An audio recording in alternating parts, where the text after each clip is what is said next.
बिस्मिल्लाहिर्रहमानिर्रहीम। अस्सलाम वालेकुम फ्रेंड्स, मेरा नाम होम्योपैथिक डॉक्टर अशफाक है और मेरा ताल्लुक़ स्वात पाकिस्तान से है।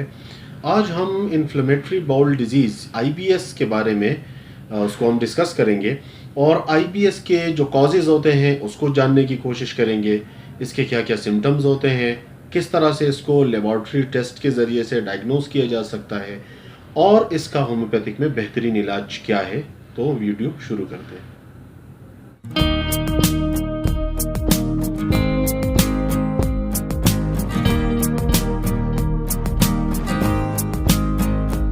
आईबीएस यानी इन्फ्लेमेटरी बाउल डिजीज़, जिसे हम आम अल्फाज में बड़ी आंत की मुज़म्मिन सूजिश भी कह सकते हैं, ये क्रॉनिक डिसऑर्डर है और क्रॉनिक डिजीज़ है। असल में जो हमारी बड़ी आंत जिसे हम कोलोन कहते हैं, उसमें मुसलसल सूजिश रहने की वजह से आईबीएस का प्रॉब्लम क्रिएट हो जाता है। यानी बड़ी आंत मुसलसल ज़ख़म और उसमें वर्म रहने की वजह से उसकी सुखड़न हो जाती है और जो हमारा बाउल मूवमेंट होता है, यानी जो हमारे आंतड़ियों की एक हरकत होती है जो कि स्टूल को पास करने में मदद देती है, वो मुतासिर हो जाती है इसकी वजह से। इसके कॉजेज़ में ज़्यादातर जो है वो जेनेटिक प्रॉब्लम्स या ट्रॉमा यानी चोट के असरात हो सकते हैं, या इसके अलावा मुसलसल अगर आपको काफ़ी देरीना कोई आंतड़ियों में सूजिश है या ज़ख़म है तो ये इसके वजूहात हो सकते हैं। जेनेटिक की जिस तरह मैंने बात की, वो पेशेंट जो सोराइसिस में मुब्तला है काफ़ी अरसे से, या जेनेटिक में अगर उनके इनहेरिटेड कोई उनके जो फादर मदर में किसी को प्रॉब्लम रही हो तो उनको भी ये आईबीएस का प्रॉब्लम रह सकता है। ज़्यादा अरसे तक कॉन्स्टिपेशन का रहना और स्टूल का पास ना होना जो आंतड़ियों में जख्म का बाइस बन सकता है। इसके अलावा ऐसी मेडिसिन का इस्तेमाल जिसकी वजह से आप अपना पेट खाली करने की कोशिश कर रहे हो और उसके नतीजे में मुसलसल दायरा रहने की वजह से आंतड़ियों में सूजिश हो जाए और उस सूजिश में किसी एक जगह जख्म जो है वो बहुत ज़्यादा हो जाए और उस क्रॉनिक कंडीशन इख्तियार कर ले, वो आगे जा कर के फिर आईबीएस में कन्वर्ट हो जाते हैं। तो ये इसके कॉजेज हो सकते हैं। सिम्टम्स की तरफ आते हैं, इसकी अलामात क्या क्या होती हैं।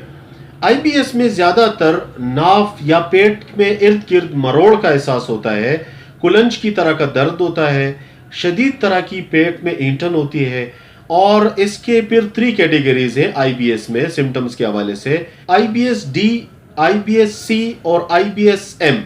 आईबीएस डी हम कहते हैं जिसमें दायरा होता है, आईबीएस डी फॉर दायरा, जिसमें पानी की तरह के बिल्कुल मुसलसल पानी जैसे दस्त होते हैं और मुसलसल आपका जो पेट जो भी आप खाते हैं, खाने के फौरन बाद आपको मोशन शुरू हो जाते हैं, ये आईबीएस डी कहलाता है। सेकंड कैटेगरी इसकी है IBS C, C for constipation, यानी आईबीएस सी में कॉन्स्टिपेशन होता है। अक्सर खाने के बाद आप पेशेंट को इसमें कब्ज रहती है, पखाना बिल्कुल सुद्दे जैसे होते हैं, वो सख्त हो जाते हैं, गोल गोल मेंगनियों की शक्ल में पखाना आता है और सख्त पखाना होता है इसमें। तो ये आईबीएस सी यानी कॉन्स्टिपेटिव आईबीएस कहलाता है। थर्ड जो इसकी कैटेगरी है वो से हम मिक्स आईबीएस कहते हैं, यानी आईबीएस एम। इसमें अनइवन कंडीशन होती है पेट में और ज़्यादातर आईबीएस के जो प्रॉब्लम होते हैं वो आईबीएस एम से रिलेटेड होते हैं। इसमें अनइवन कंडीशन होती है, यानी आपको डायरा होता है, अचानक कॉन्स्टिपेशन हो जाता है, फिर से अचानक सुबह उठते हैं तो आपको डायरा महसूस होता है। तो ये इसमें अनइवन कंडीशन पेट की रहती है। बेली यानी पेट के बेली पर और नाफ के मकाम पर नेवल जो होता है, इसके इर्द गिर्द आपको मरोड़ ईंठन महसूस होती है, स्टूल में बर्निंग सेंसेशन होती है, ब्लड आता है स्टूल में और बहुत ज़्यादा ब्लड बाज़े टाइम आता है। तो ये आईबीएस की अलामात होती हैं। व्यूअर्स, अगर हम डायग्नोसिस की बात करें तो आईबीएस के हवाले से कोई स्पेसिफाइड लैब टेस्ट मौजूद नहीं है जो इस बात को डायग्नोस कर सके कि आपको इन्फ्लेमेटरी बाउल सिंड्रोम है या आप इस मर्ज में मुब्तला है। इसके लिए कोई स्पेसिफिक लैब टेस्ट नहीं है। हम सिंपल स्टूल के ज़रिए से, स्टूल का कल्चर करके या स्टूल की जो आम एग्जामिनेशन रिपोर्ट होती है उसमें से हम जर्म्स का पता लगाते हैं कि आंतड़ियों में सूजिश हो गई है या नहीं है। इसके अलावा अल्ट्रासाउंड्स के ज़रिए, सोनोलॉजी के ज़रिए, या फिर अगर उससे भी डायग्नोज ना हो तो कोलोनोस्कोपी के ज़रिए से इसको डायग्नोज किया जा सकता है।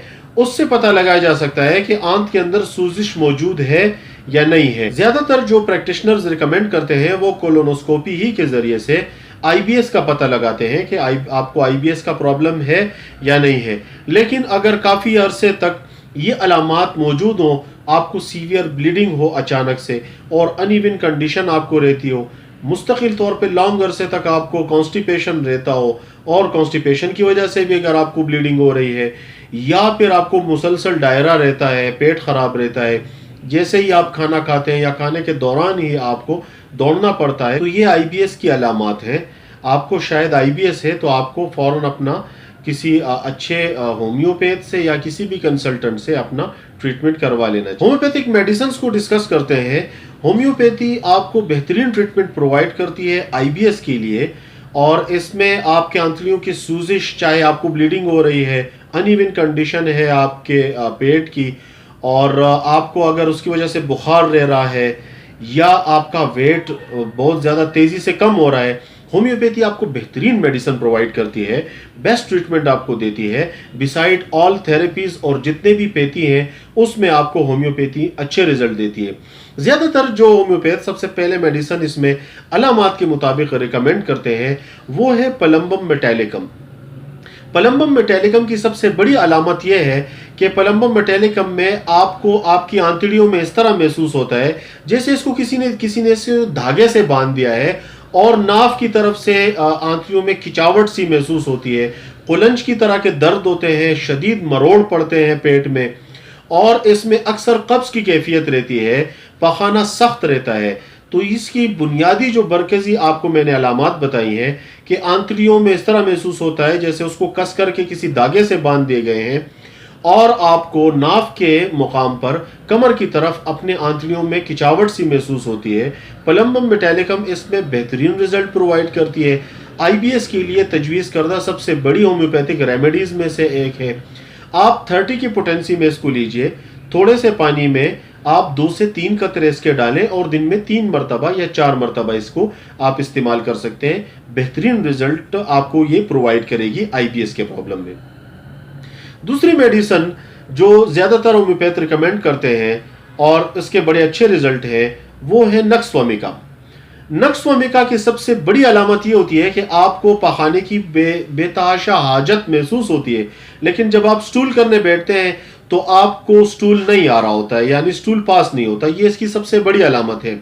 मिजाज में चिड़चिड़ापन होता है ऐसे मरीज के, इंतहाई गुस्सीला होता है, छोटी छोटी बातों पे वो भड़क जाता है, और किसी चीज़ का शोर शराबा या यूं कह लीजिए कि दरवाज़ा बंद होने की भी जो आवाज़ होती है, या बच्चों के घर में शोर शराबे को वो बर्दाश्त नहीं करता। इंतहाई ज़की उलहसी होती है, हर किस्म की आवाज़ों से, शोर से उसके मिजाज के अंदर एक गुस्सीलापन होता है, जज्बाती होता है, गुस्सा होता है। ये नक्स की सबसे बड़ी अलामत है। और स्टूल के लिए जब आप जाते हैं तो आपको स्टूल पास नहीं होता, हालांकि आपको हाजत होती है बाथरूम की। तो ये इसकी अलामात में से, बड़ी अलामात में से। नक्स वोमिका के पेशेंट जो होते हैं, जो आईबीएस में मुब्तला होते हैं, उनकी पेट की कंडीशन अनइवन होती है। जिस तरह मैंने आपको पहले बताया कि उनको कभी या तो स्टूल फ्रीक्वेंटली आ रहा होता है, यानी नरम स्टूल आता है, बस औक़ात वो कब्ज़ हो जाता है, यानी पखाना सख्त हो जाता है, और बस औक़ात अक्सर डायरा की कंडीशन हो जाती है, यानी लूज मोशन शुरू हो जाते हैं। तो ये नक्स वोमिका के पेशेंट की अलामत होती है। आप 30 की पोटेंसी में सुबह शाम करके इसको इस्तेमाल कर सकते हैं, और थोड़े से पानी में आप इसके 2 से 3 कतरे डालें, और खाली पेट अगर आप इसको इस्तेमाल करें तो इसके रिजल्ट बहुत ज़्यादा बेहतरीन है। तीसरी दवा जो ज़्यादातर होम्योपैथ रिकमेंड करते हैं वो सल्फ़र है। सल्फ़र आपने 200 की पोटेंसी में लेनी है, और ये आपने हफ्ते में एक खुराक लेनी है। बहुत ज़्यादा गहरी असर रखने वाली दवा है, और इसको जल्दी जल्दी रिपीट नहीं करना चाहिए। सल्फ़र की सबसे बड़ी जो अलामत यह है कि इसमें आपको, यानी पेशेंट मेला रहना जो है वो ज़्यादा पसंद करता है, उसका नहाने को दिल नहीं करता, पखाने में, आंतड़ियों में सूजिश महसूस होती है, जलन महसूस होती है, बहुत ज़्यादा स्टूल में आपको ब्लीडिंग हो सकती है, और सुबह के वक्त जब आप जागते हैं तो आपको दिन के टाइम में मोशन होते हैं, लूज मोशन होते हैं। सल्फ़र का नाम लेते ही जलन और बर्निंग सेंसेशन इन स्टूल, यानी बड़ी आंत में, पखाने में सूजिश और जलन का होना, खून का आना, ब्लड का आना, ये इसकी बड़ी सबसे बड़ी रहनुमा अलामत है सल्फ़र की। सल्फ़र के आप जिस तरह मैंने बताया कि 200 में आपने इसके 2 से 3 कतरे लेने हैं और वो हफ्ते में 1 डोज लेनी है। ये बेहतरीन सपोर्टिव मेडिसन है। तमाम मेडिसन के अलामात को उसके मुताबिक उसमें फ़ायदा देने में, उनको सपोर्ट करने में, उनके असरात को तेज़ करने में सल्फ़र का एक बहुत बड़ा रोल होता है। तो सल्फ़र आप इस्तेमाल कर सकते हैं। आपको मैंने इसके इस्तेमाल का तरीक़ा बता दिया है। एक दवा जिसे अक्सर होम्योपैथ ने ज़्यादातर जो वो नज़रअंदाज किया है और बहुत ही कम प्रैक्टिस में है, उस दवा का नाम है कुर्ची। कुर्ची मदर टिंचर आईबीएस के पेशेंट्स के लिए किसी नेमत से कम नहीं है। इसके 10 कतरे मदर टिंचर के आपने सुबह शाम लेने हैं और इसमें सबसे बड़ी जो अलामत होती है वो ये होती है कि पेट में जलन और मरोड़ होता है।